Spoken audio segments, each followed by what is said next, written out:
I've had those conversations in the past with people, and I've dealt with it myself. There's you can almost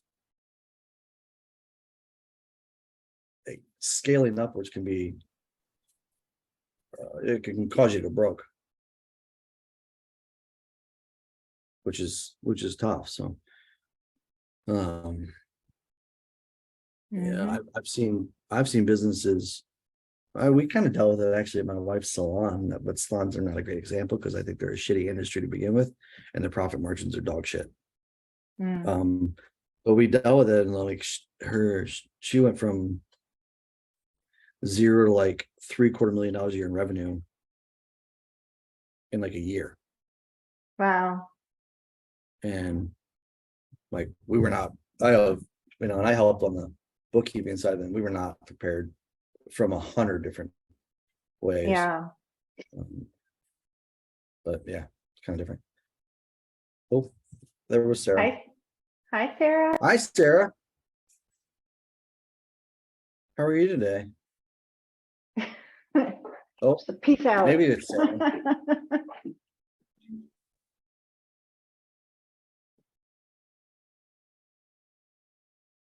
She might be there. She might not be. Sarah, are you there? Sarah, hello. Are you there? Oh, she's gone. She's gone. She probably. How did she get connected to this group? Because she's not a coaching client. No, she's not. So we put it out there on several different like Facebook groups, LinkedIn groups. I'm not sure which she came across. And okay. And it's because it's not designed for coaching clients. It's designed essentially for like just as the title, agent mindset, for sharing of best practices and things like that. Yeah. So we've put it out there amongst. The problem is that we've had. Sarah's one of the few that we talk about her as she walks away. Sarah's one of the few that didn't have any association with Vince or I, that kind of dove in and actually started to participate. When you've seen it, we've had a bunch of people on there, get to like 10 people, people have their cameras off, they don't speak up. Like it's designed for collaboration, and I think we also took a little bit of a hit too with the schedule change. Like I know it's tough for Ryan Eidmeyer this time of year, summer. Like he's a Illinois agent that participates when he can get on. Stephen Duffy, one of my coaching clients, they have a pretty big team meeting every Monday, and it's supposed to be over by the time this happens, but it never is. Yeah. So he can hardly get on. It's almost like a continuing thing until it's like compound interest, I always say. You keep giving to one person, you keep inviting another person, you keep inviting another person. Eventually, one of those people starts to invite other people, which we always encourage. Like, I don't care, but invite new agents. Invite people from your office. I invited AB this morning. She might log in. Who did you invite? One of the other agents in my office. Oh, cool, awesome. Yeah, I mean that's what it's intended to do. The more people we get on it, the better this will be, and the more collaboration essentially we're going to gain, which I like it. And I've invited people from my local market. Now none of them will join, and I'm like, I'm like, you guys don't do, as far as from a marketing standpoint, a lead generation standpoint, I can very confidently say most agents in our area don't do half the shit we do anyway. So what are you going to give me that you're doing that I'm not already giving you that I'm doing? Yeah. So you can invite competitors from your market. I'm fine. Well, the reality is nobody's going to do the work for you. I mean, well, exactly. Tom Ferry gets asked all the time, why do you put so much free stuff and so much available stuff on like YouTube and stuff? He's like, I can give everything. I can give everybody a playbook. Doesn't mean they're going to do it. He's like, that's where I guess this is kind of like a form of coaching. We coach each other, right? It's collaboration. That's where the coaching comes involved. You said it 3 weeks ago. I know all the shit. It's just how do you manage it, right? Right. Well, and it's, I've had this kind of, I don't know, this realization, awakening that I've gotten really, I would say, lucky this year, like in number of transactions, things that have just kind of landed for me, like, oh, I just happened to get this call, or I just have, like, it wasn't as a result of any hard work I'm doing. And I'm number 3 in my brokerage for solo agents right now. Which I was like, ooh, that's pretty, I had no idea. But like, it makes me think like, oh my God, if I doubled down and actually did the shit I'm supposed to do, where would I be? I'd be ruling the world. Well, that's the thing. You and I've talked about this. By the way, I don't know if any of this stuff's on the agenda today. I love the off script, to be totally honest. Sometimes that's like the best stuff, right? Hey, so by the way, that offer that I told you was second best, I now have an escrow. Nice. Congratulations. Yay. How'd that work out? I just kind of stayed in touch and I said, hey, if something doesn't work out, my people would be seriously interested in a backup position, keep me posted, and just checked in with them, and yeah, fell apart. So Congratulations. it's me. I know, I'm really excited.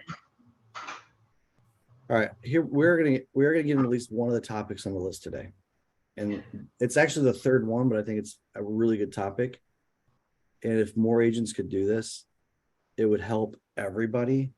It would help our industry, and that's how do you leverage one listing to get more? Well, I feel like right now our market is so busy that I don't even keep my listings long enough to do anything with them. That's part of my problem. That's actually a huge challenge with getting more listings. Your listings, like it really is. Like open houses are huge, right? But how often do you get a chance to even do the open house, right? Yeah, the last one I listed, and it was an escrow before, first week. And so like an open house never happened. And then I had a backup offer on it too. And So what are some things that you can do either in this market or previous types of markets to leverage listings to get more listings? So I had a listing. I saw you preparing there, Valerie. I'm so excited.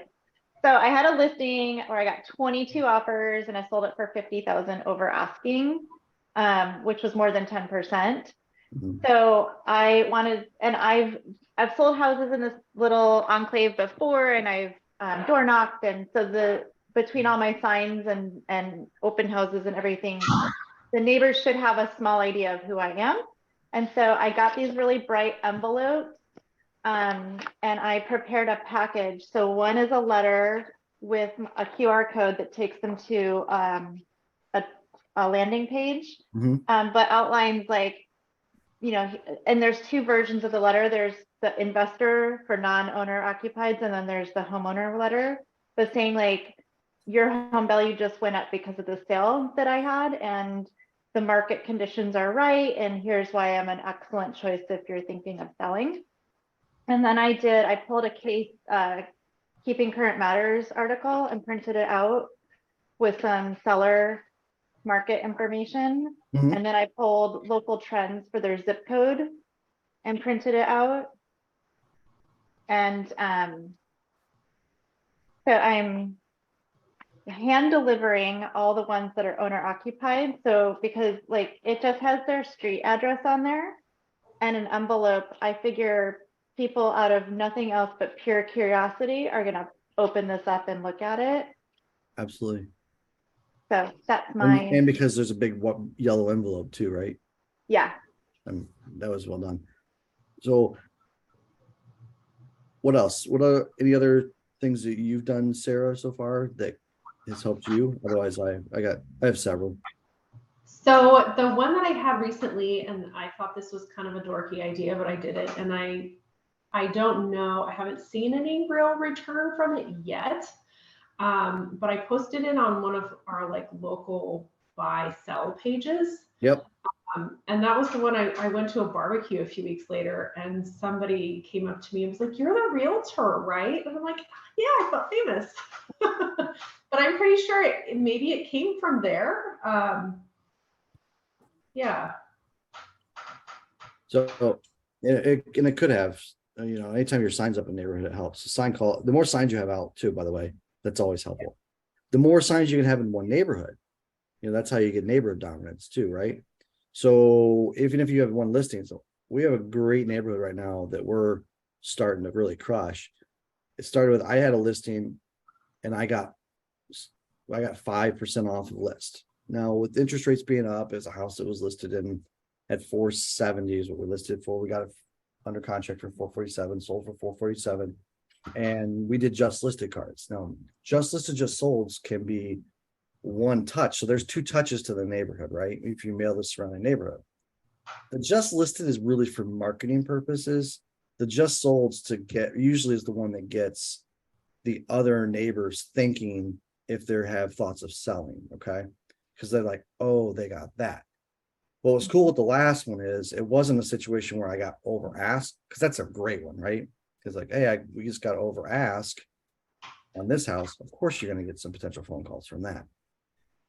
This one, we were 5% under. And what drove that was 2 things. The house is amazing, beautiful. Small yard, small backyard. That was one of the things we kept hearing from potential buyers on why they were offering. In fact, it was the biggest one. It's the one I heard the most. So that was really the big deterrent. So I got permission from my client to market the neighborhood and actually state in some of my marketing, hey, this home sold for a great price and could have been better if it had a bigger backyard. Who are you looking to sell and have a bigger backyard? I put that out there, and that we've now got another listing in that neighborhood that Vince is doing this week, and he got another call from another one. We also had our open house signs up a week in advance before the open house, and then when the open house was over, we flipped them with the directional for sale signs. So even though at the time we only had 1 listing in the neighborhood, we had 6 signs up in the neighborhood. 2 were eventually 2 were stolen. So I always say buy cheap directional signs because they're always taken down. And I knocked on all the neighbors' doors, asked them permission, and had in hand a $5 gift card to like a gas station to buy a cup of coffee or whatever. I like doing those. You do like a $5 Starbucks card, and just knock on the doors. Hey, do you mind if I sign? Sits in your yard. And by the way, in this neighborhood, technically where I had the signs was in the city easement between the sidewalk and the curb, which they don't even own. They just have to maintain. But I still knocked on the door and asked everyone. Still 2 of those took the darn signs out of the yard. It's kind of like, I almost want to, I wouldn't. They're like, ooh, free coffee and a free sign. Right. I know. I want to knock on the door and be like, hey, can I get my sign back or the Starbucks or the gift card back? Come on now. I gave you the card to leave the sign up, but so those are a couple things right there, but getting flyers, the envelope, super smart, postcards, the signage, anything that kind of advertises what you did. And like I said, it was not a big deal. There were some weaknesses there in that property. That's why I asked the seller, because I didn't want to get mad because they got friends in the neighborhood still and family. So I don't want to get mad, say I pointed out, what was wrong. And they're like, no, that's cool. I'm like, that was the big thing, is the backyard. I guarantee if the thing had a normal, the house was angled on the lot. And then they had a pool set back, in my opinion, a little too far. So it just made the backyard, and a lot of the backyard was taken up by the angle. And then they had a kind of half above, half below ground pool with a deck built around it and a patio. So there just wasn't a lot of grass. So it was a downside, right? So those are huge touches right there. Even while it's listed, when you call around I don't know if you guys ever do this, but we'll invite the neighbors to the open house. And obviously at that point, it's, asking if they know anybody that's live in the neighborhood, but it starts getting them thinking. And that's why you get a lot of neighbors coming to the open houses. What else can you guys think of?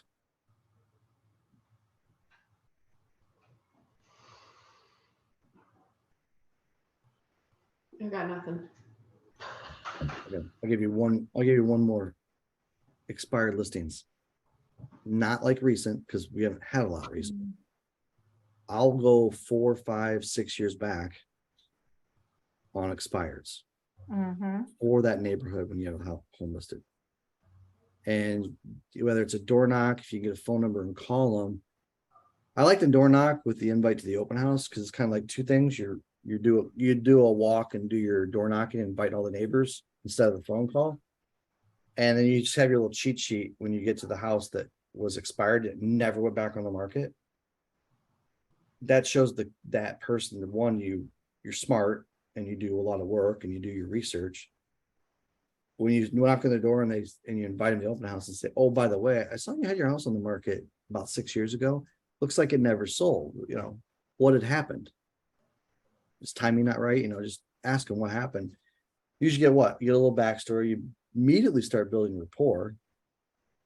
Plus, they see what all the work you're doing to get the home sold. It goes over super well.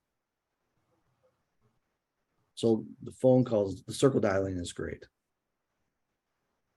So circle dialing, open house invites, follow-ups after the open houses, market analysis, which is kind of like what Valerie's does, statistical data, everything that gets people thinking.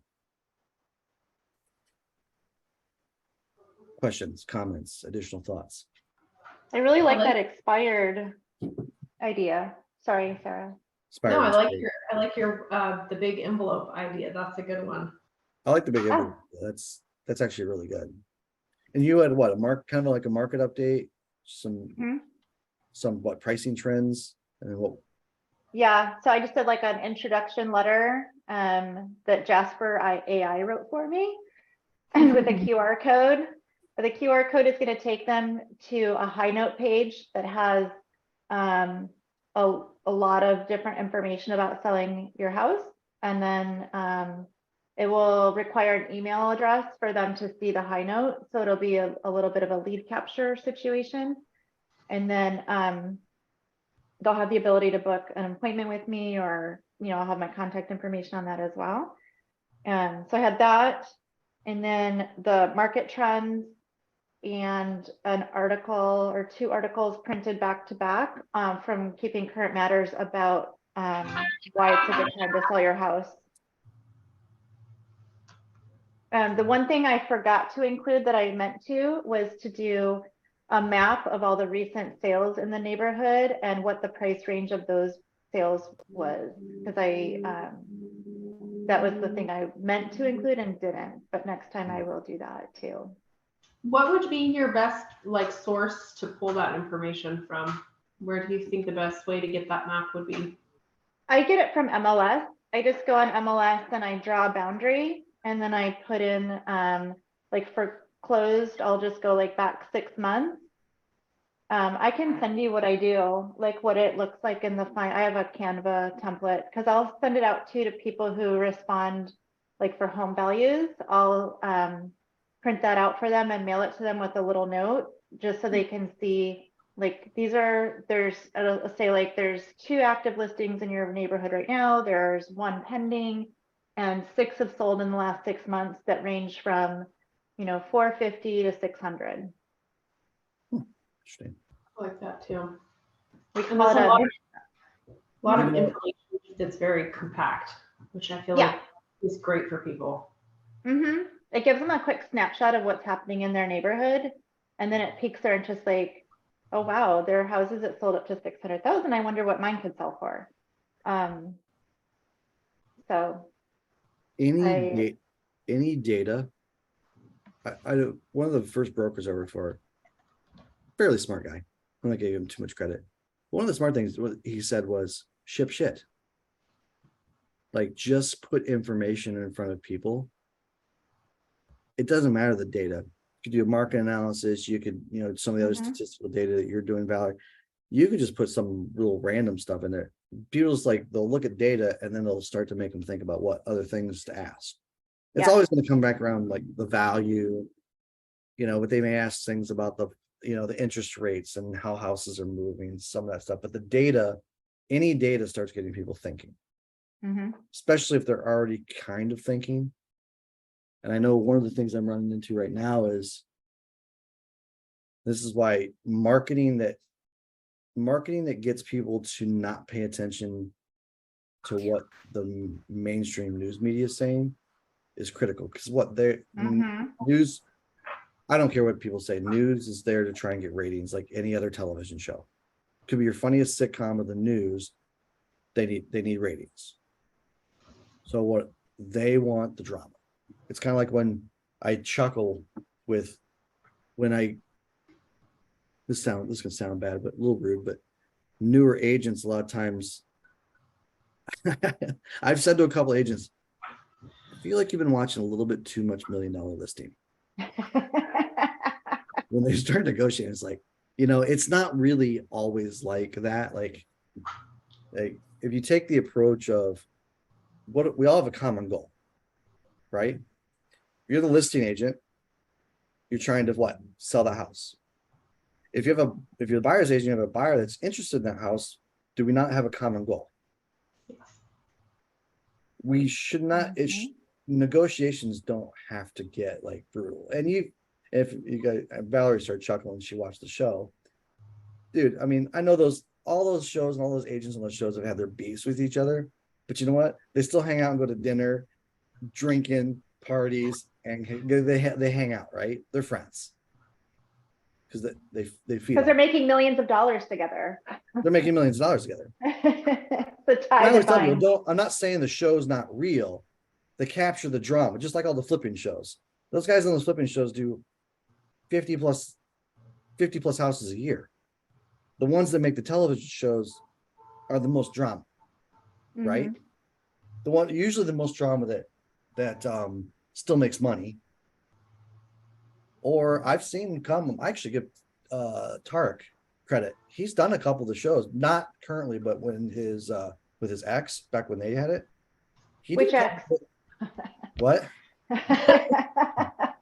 said, The which blonde- ex? Yeah. Oh, wait. Yeah. Wait, no, he's only been married twice. She's been married 3 times. Oh, is that what I can't keep them straight? Yeah, she's the one that's gone through the husband. She or he, sorry, I remember they showed a couple where they lost, Yeah. which I thought was pretty cool, right? But still, what are they showing? They're showing the drama. I mean, that's the shows. Don't get me wrong. I follow a lot of Ryan Serhant stuff. Super smart. He does agent training, and what Valerie said, those all are multi-million-dollar producing agents.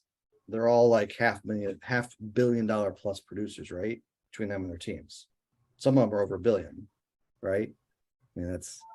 Can I tell you, I was approached to be on a real estate reality show, and I turned it down. And it's called Selling Sacramento, and I was like, this is a total scam. And I'm driving down the freeway on Friday, and there's a big billboard with this agent advertising this show I could have been on. No kidding? No way. Yeah, I know. I was like, are you kidding me? I gave up the opportunity to be famous. I got reached out to ask to be on House Hunters. I declined. I'm like, I don't want to be the butt of that joke, because you know how you know the House Hunters joke, right? No, what's the House Hunters joke? Husband's a teacher, wife's stay-at-home dog groomer business. Max budget $2.5 million. Oh yeah. It's like, huh? I mean, I get some of it's market specific too, but that show always cracks me up. Like, huh? 2.5 million? What? Like maybe these are these people's like fourth homes or something. I don't know. They've done really well on real estate on the side, but because their jobs aren't paying for that for sure. But it's always funny.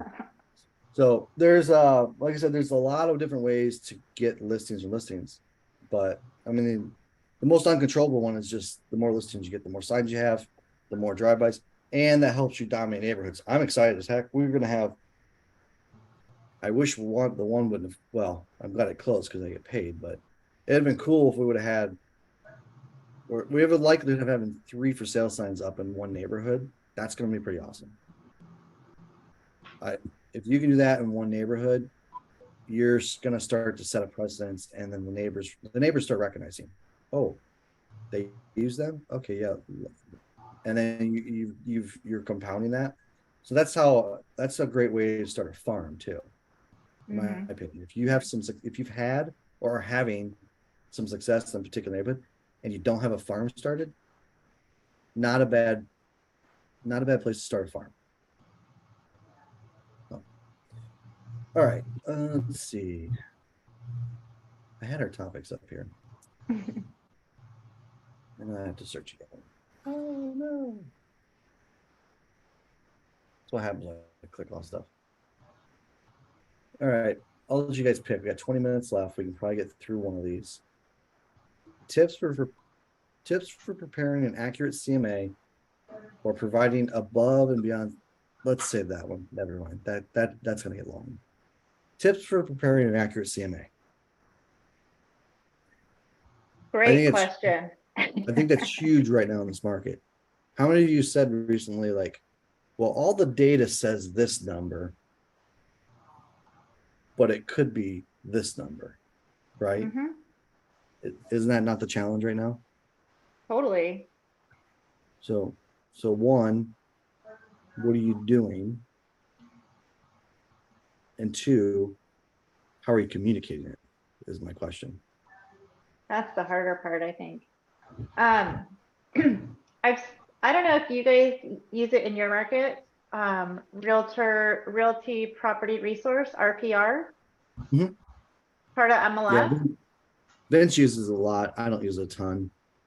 So we've had it, but it wasn't connected. Our MLS didn't participate with them, so it was always off-market data. And within the last 6 months, our MLS participated, and so now we get MLS data pulled into it. But so I'll run my comps through MLS the normal way that I've always done it, and then I'll run comps through RPR, and it's always so far apart. And it's really interesting to try and reconcile the numbers and try to get an accurate picture. Yeah. Yeah, I mean, it's just tough right now just because I got one price right now that I think we're over. But it's like, how much over? That's what's hard for me is, and then now everybody's different in the price point. Like our lower end price point right now is basically 200 to 250. That's super hard. I got one coming up, and I told him, I said, I'm telling them straight. All the numbers from the recent past sales say 230. But I'm going to tell you right now, if you guys want to list this for 250, it wouldn't shock me if we got it and got a little more. Now, will it appraise?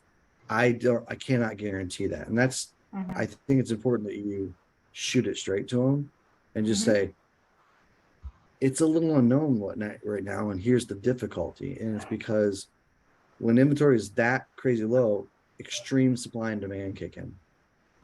If you have a lack of supply to the extreme, which we do in that price point, then what happens? I feel like I also try to, like, when I give those numbers, tell people this is the direction that our market is trending right now. So like we had a little dip, and I'm like, okay, so these are what the numbers are. However, they're going down, so we need to get in front of that number. We don't want to chase it down. We want to get in front of it and move the property. Right. Now I feel like things are trending back upwards.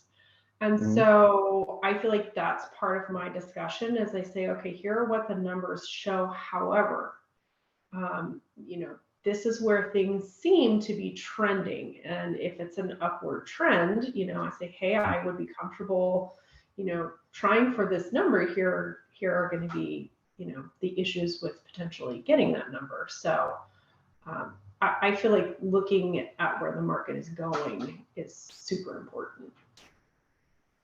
Yeah, I mean, future trending essentially is super important, and I just think it is something, to me, it's becoming harder to do.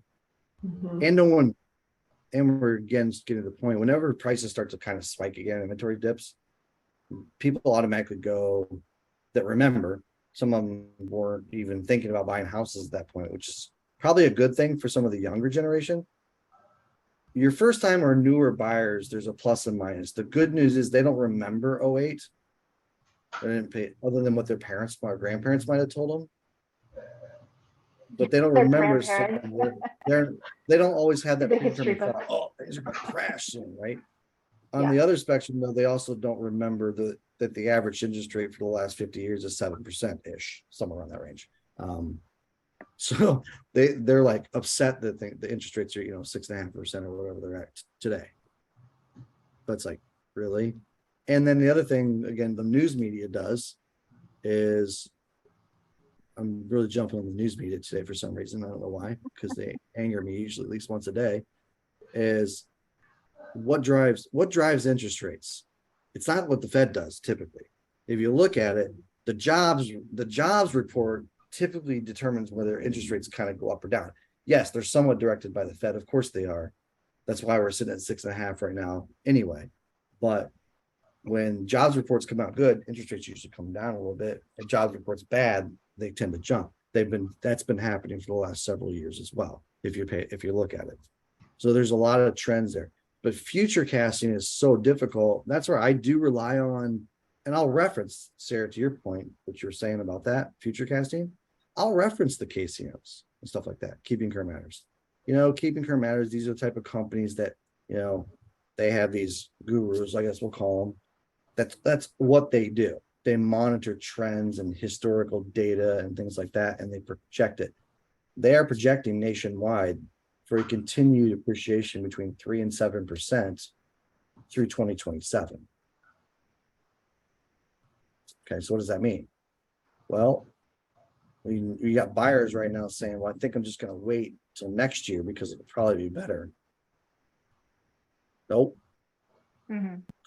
The $200,000 house is going to be worth now $215,000. I saw a good one that said rent is 100% interest. Yeah.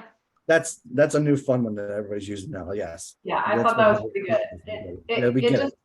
It goes with my philosophy. I really and truly do believe that home ownership is how you build wealth, and not just your own wealth, but generational wealth. And I just, nobody I know has ever gotten rich paying rent. It just doesn't happen. And would you agree that, could you argue against that in regards to that home ownership is not always a great investment? Could I argue against it? Mm-hmm. Well, it depends on how long you're wanting to invest. If you're thinking that you want to stay put for 5+ years, then it's time to buy. If you are thinking that you want to move or relocate in the next year, then it's probably not. Right. My point example is here, okay, and I'm not going to do the math on this, but I've done the math on this too, because I always think it's important to be able to argue the counter argument when buying isn't necessarily a great idea. Time is always important. I've had a lot of conversations with price points with clients, especially the last few years. I especially haven't agreed. Like, all right, if we have to go over ass, it's fine, but I say we stop at this number, and they're like, well, we'll go further. And one of the first questions out of my mouth is, do you plan on staying at least 5 to 10 years? Yeah, because that's going to be important. And if you really do, because I'm going to tell you, if you call me in 2.5, 3 years, I'm be nervous when you call me, because I can't guarantee 5 to 10 years, but you have a better chance, right? Whereas, so that's one argument against it. Two is do the math on what the home needs too. If I buy a home for $100,000 and do nothing to it but maintain it, and it doesn't take a lot of maintenance, right? And I have a mortgage of, let's say, $90,000 on it, right? Appreciate 7% over the next 2 years. It's going to be worth about $114,000. How much will I have paid down that $90,000 loan on a 30-year fixed at, say, 6.5%? I don't have the numbers. I'm not going to calculate it. But your mortgage balance might be down, if you're lucky, down to about what, 86,000, 87,000. It's not actually down a ton, right? But it's down, and you have, that is equity, whether it's good equity or bad equity, we don't know yet, right? But what happens if all of a sudden you happen to buy a house that, on that $100,000 house, that needed, for some reason, it's out rural somewhere and needed a brand new $15,000 septic tank? Oops. They're just, by the way, that's what? That killed your appreciation. That's gone. And now you've paid your mortgage down, whatever, plus you got your property taxes. So if you run a P&L sheet on the figures I just tell you, I can guarantee you right now, if I calculate it out, probably just could have rented and just thrown away all the money because I did it anyway. Now, granted, those are unknowns and those are the risks. And that's why I'm always a fan of at least having someone buy a house. I love unfinished basements in our area. I know basements aren't super prominent in California, are they? For you California agents, okay. But they're huge in the Midwest. They don't like digging through granite to get to them. Right. And that's, you don't see them in Florida because of the water table. You don't see them out in the desert because, well, not a lot. There are no really tornadoes out west anyway, right? Yeah. So what do you need the basement for? And you're a lot of times digging through very hard rock out west too, right? But in the Midwest, they're super important. Well, all right, where can I add equity to the house? Anytime you add finished livable square footage, that's why when I have my buyers in this market buying an unfinished basement, this is awesome. We throw a $6,000 egress window in there because it probably doesn't have it. And you put a rec room or a bedroom down there, you just got your money back. Plus something. You just created it. So those are the different things you look for. And that's something I talk about during market analysis too, not only from I don't know about you guys, but I essentially kind of do a mini market analysis for my buyer when they're looking to offer. And of course you do it for your sellers. Sellers, same thing. You do a market analysis and they're tight on their margins because maybe they were that person that bought 2 years ago. Right? Or last year, and all of a sudden for some strange reason they had to sell. All right, well, is there enough equity to at least do this? Can we finish a room, make an addition here, do some sort of, and not all remodels. I was going to say remodel, but you got to be careful. Another agent out of Chicago gave me some pretty good data recently that sometimes those quick remodels that you think are going to give you a great return, you actually end up only getting 70% of that back when you're immediately going to sell. Like, I thought that was actually pretty interesting data. So I don't know, it's a lot to go over. Those are things to go over. The ROI on remodeling too can vary greatly on the labor market, so like around here when we have wildfires and a lot of the construction people are tied up with rebuilding, the cost to do anything shoots up because there's no labor available. Yeah, we've definitely seen a lot of that. Yeah. I mean, again, that's I mean, are wildfires related to the housing market? Oh yeah. Certainly. Yeah, they are in your area. I wouldn't even think about that kind of stuff because we don't have them around here, right? But around here, certain rivers are under flood. That's a house in that river. That's coming into play.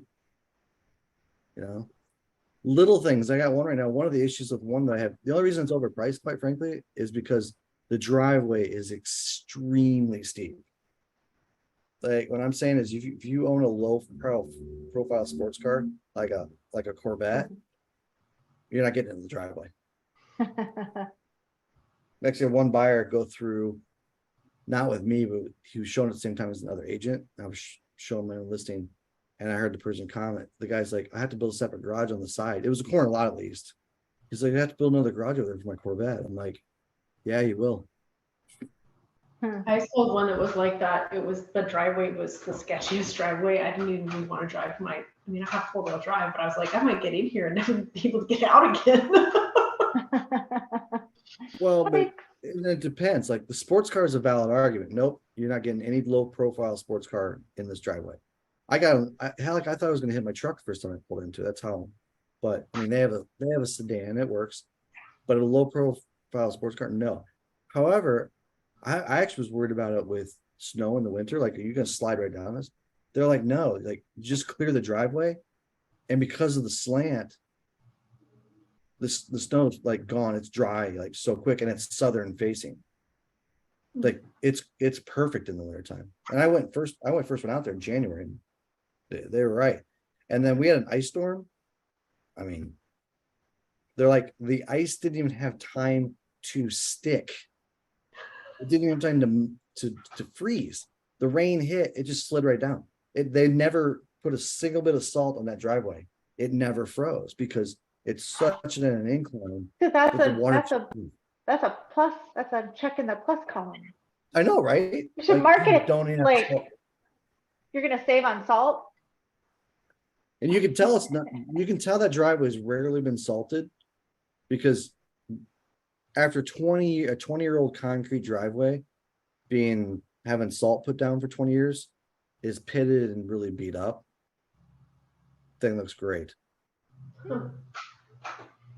Very We little. don't know all the driveways here. It's like at first look though, even in the summertime now, people are like, oh, but what about winter?